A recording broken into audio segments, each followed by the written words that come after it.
अस्सलाम वालेकुम नाज़रीन, मैं हूं तारिक इस्माइल सागर आपकी खिदमत में कुछ नए गुज़ारिशात के साथ। नाज़रीन, पॉलिटिकल साइंस में तो बात कहीं लिखी नहीं, लेकिन हमारे यहां शोनिए किस्मत, शोनिए हालात की सितम ज़रीफ़ी या हमारी सियासी बदअमलियां कि जिन्होंने मीडिया को रियासत का जबरदस्ती का चौथा स्तंभ बना के रख दिया। मैं तो with all due respect and apology अपने 30 साल तजुर्बे की बुनियाद पे कह सकता हूं कि अब तो पाकिस्तान में मीडिया शायद स्टैब्लिशमेंट्स के बराबर का एक मजबूत टूल बन चुका है। आप इस लफ्ज से परेशान ना हो।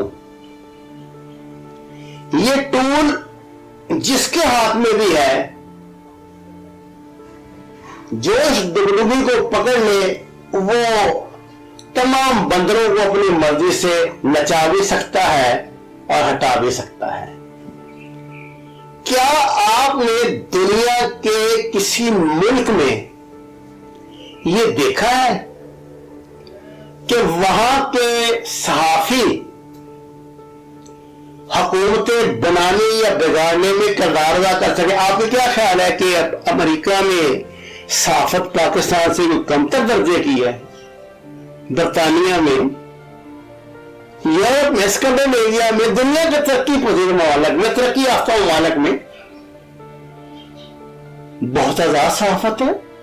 कुछ मुल्कों में पाबंदी है, खैर से ज्यादातर तो मुस्लिम ममालिक ही हैं, लेकिन और क्या उनके पास ये जो हमारे नाबगे बने हुए हैं सहाफत के, मैं नाम तो नहीं लेता उनका, मैं तो उनको सहाफत के लिए गाली समझता हूं, उनके पास इस तरह के कोई नाबगे नहीं है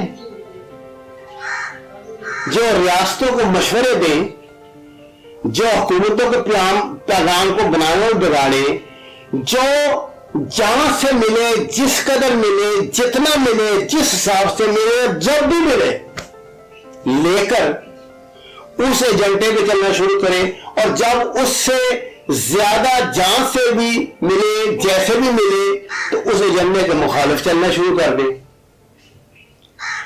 क्या आप इस बात को तस्लीम करते हैं कि जिस तरह हमारे पंजाब में लोग पुलिस के मुतल्लिक गलत किस्म के नजरियात रखते हैं, इस तरह सहाफियों के मुतल्लिक नहीं रखते? क्या आपने सोशल मीडिया में इनकी इज्जत अफजाई होते नहीं देखी?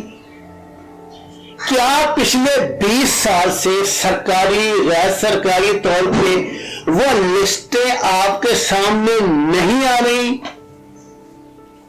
जिनमें बताया जाता है कि फलां साफी को फलां वक्त पे फलां बैंक अकाउंट नंबर से फलां बंदे ने कितने पैसे दिए? क्या हम सब अंधे, बहरे, लंगड़े, लूले, जहनी मोहताज हैं कि इसके बावजूद इन लोगों पर एतबार करते हैं? आप इस बात को जानते हैं, ये जितने आप सिर्फ 10 नाम खवातीन व हज़रात के सेलेक्ट कर लें, उनके ज्यादा नहीं, सिर्फ 10 साल पहले की जिंदगी में चले जाएं, उनके पास कितनी मोटरें थी, कितने मोटरसाइकिल थे, कितनी कोठियां थी, कितनी जायदाद थी, कितने दफातर थे, उनका कौन कौन सा बिजनेस था, कैसे कैसे वो जगीरदार थे, उनके दादा परदादा को अंग्रेजों ने कितनी कितनी सल्तनतें दी थी जिसको वो आज इस्तेमाल कर रहे हैं। ये सब कलाश थे, किरायों के मकान में रहते थे, भीख मांगने वाले लोग थे, लेकिन करप्ट और पावर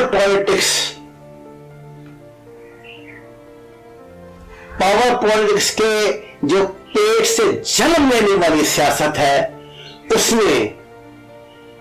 نے ان لوگوں کو اس مقام تک پہنچایا. یاد رکھیے ہر پاکستان کا سیاستدان یہ جو استثناء ہوتا ہے نا 5 یا 4% کا، یہ کنسیڈر نہیں دنیا میں ہوتا. گردن کے ساتھ گھن بھی پیش جاتا ہے. ہمارے کرپشن سے جنم لینے والے اس سیاسی مافیا نے اپنے آپ کو مہذب دنیا میں اسٹیبلش کرنے کے لیے جن لوگوں کا سہارا لیا، جو ٹول استعمال کیا، وہ یہ تھا. ایک لاہور کا، ساہیوال کا، لمیانی کا، بچیکی کا کوئی بدماش جو کبھی جوا کرواتا تھا، کرپشن کرتا تھا، سمگلنگ کرتا تھا، ایک دن اچانک یونین کونسل کا کوئی چھوٹا موٹا ممبر بن جاتا ہے، ایم پی اے بن جاتا ہے، ایم این اے بن جاتا ہے. اور اگر وہ اپنا ہاتھ نہ کھینچے، یعنی اسی طرح اپنی کرپشن میں سے ایک معتبر حصہ جو ہے وہ مستحقین میں تقسیم کرتا رہے تو ان کے منسٹر بھی بن جاتا ہے. پھر ان کی گاڑیوں سے ہیرو پکڑی جاتی ہے، لڑکیاں برآمد ہوتی ہیں. یہ سمجھ میں رانا ثناء اللہ کی بات نہیں کر رہا، مجھے تو اس کیس پہ ڈاؤٹ ہے کہ پتہ نہیں ہے ابھی کہ انتقامی بنایا گیا ہے. لیکن ماضی میں بھی اس کی بہت مثالیں ہیں، میں نام نہیں لے کے آپ کو کیا بتاؤں. ان میں مذہبی رہنما بھی ہمارے شامل تھے. کیسے اسکینڈل ان لوگوں کی ذاتوں سے وابستہ تھے. تو اس کے بعد ظاہر ہے اسی طرح کی صحافت میں جنم لینا تھا. اب آپ یہ دیکھیں پاکستان کا کوئی چینل آپ کھول لیں، یہ جو 8 بجے، اب تو 7 بجے سے لے کے میرے 11 بجے تک یہ دھندا چلتا ہے. آپ کو 10 یا 12 ایک سیزن ہوتا ہے ان کا، 3 مہینے کے لیے، پھر 3 مہینے کے لیے، پھر 2-3 مہینے کے لیے. ایک 10 یا 12 لوگوں کا نا ایک گروہ دکھائی دے گا مختلف جماعتوں کا، جو ان کا ایک بندہ اس وقت فلاں چینل میں بیٹھا ہوا 8 بجے 9 بجے پہ فلانے پہ ہوگا، 7 بجے فلانے پہ، 11 بجے فلانے پہ، اور وہ ایک ہی طرح کی بات کرے گا اور دوسرا بھی. اور آپ کو حیرانی ہوگی یار یہ اتنے بڑے لوگ ہیں، اتنے اپنے 73 خاں بنے ہوئے ہیں، اور وہ لونڈے لپاڑے جو چھاتا بردار جو اینکر آئے ہیں وہ ان کا تمسخر اڑاتے ہیں، انہیں طنز کرتے ہیں، انہیں ذلیل کرتے ہیں، اپنی ریٹنگ بڑھانے کے لیے آپس میں لڑا دیتے ہیں. اور یہ بندروں کی طرح ان کے ڈوڈوگی پہ ناچتے ہیں، بندروں کی طرح ان کے ڈوڈوگی پہ ناچتے ہیں. کیوں؟ اگر آپ کا یہ آئی کیو لیول ہے، اگر آپ کا ذہنی معیار یہ ہے کہ میں نے گزشتہ 20 سال میں پاکستان کے کسی ٹی وی چینل پہ ایسا کوئی پروگرام نہیں دیکھا جس میں کسی بھی پارٹی کے گفتگو کرنے والے نے سوائے اپنے پارٹی لیڈروں کے اور اس لیڈروں کے جو بادشاہ گان ہے، جو انہیں بادشاہ وزیر اور ٹٹو پھٹو بناتے ہیں، ان کو ڈیفینڈ کرنے کے علاوہ کوئی بات کی ہو. نہ کسی کو ان میں سے اکانومی کا پتہ ہے، نہ ان کو انٹرنیشنل پالیٹکس کا پتہ ہے، نہ سفارتکاری کا پتہ ہے، نہ جیو پولیٹیکل پوزیشن کا پتہ ہے. ان پڑھ جعلی یہ بنوا کے مدارس کے العالمی الفلانا ٹھمکا بنا کے گریجویشن کی شرط پوری کر کے سیاست میں آئے ہوئے ہیں. کیا ہے ان کا لیول؟ ان کا کیا ذہنی میں آ رہا ہے؟ یہ کیا پاکستان بنائیں گے؟ کیا دیں گے آپ کو؟ اور ان کے بدن سے، ان کے جرائم سے، ان کے پیسے سے ایسی صحافت ہی جنم لیتی ہے جس کا آپ ماتم کرتے ہیں. اور ناظرین مجھے ذرا ایک بات تو بتائیں، آپ نے جنرل صحافیوں کو عزت کیا دی ہے؟ کیا دیا ہے؟ بس یہی کہ جی ان کو دیوتا بنا کے بٹھا دیا. ارے بھائی وہ دیوتا نہیں، وہ انسان ہیں، ان کی ضرورتیں بھی ہیں، زندگی انہوں نے بھی کرنی ہے.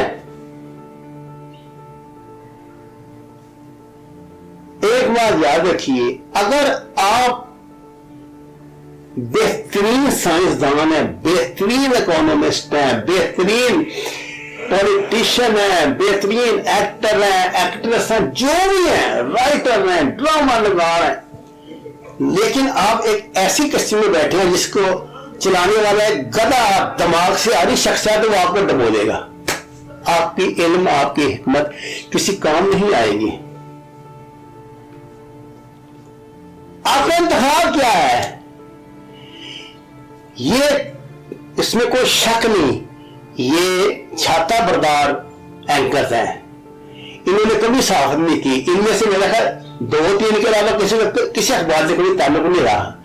ये खास तौर से जो लड़कियां साफत में आई हुई हैं, और इनके कारनामे भी सोशल मीडिया पे बिखरे पड़े हैं, इनके करतूत भी बिखरे पड़े हैं। सब जानते हैं यार, आप उनकी इज्जत ही करना छोड़ रहे हैं।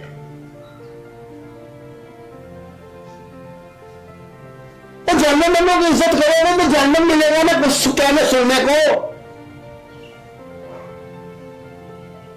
अब एक सफेद मातम बिछी हुई है, हर अखबार के दफ्तर की आगे लाइनें लगी हुई हैं। जनाब ये 250 बंदा निकाल दिया है, 50 बंदे निकाल दिया, 30 निकाल दिए, 50 5 महीने तनख्वाह नहीं देते, जलील करते हैं। क्यों?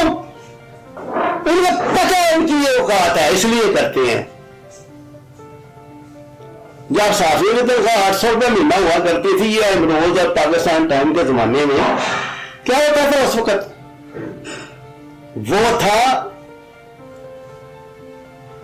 वो थी साफ्ती ट्रेड यूनियन।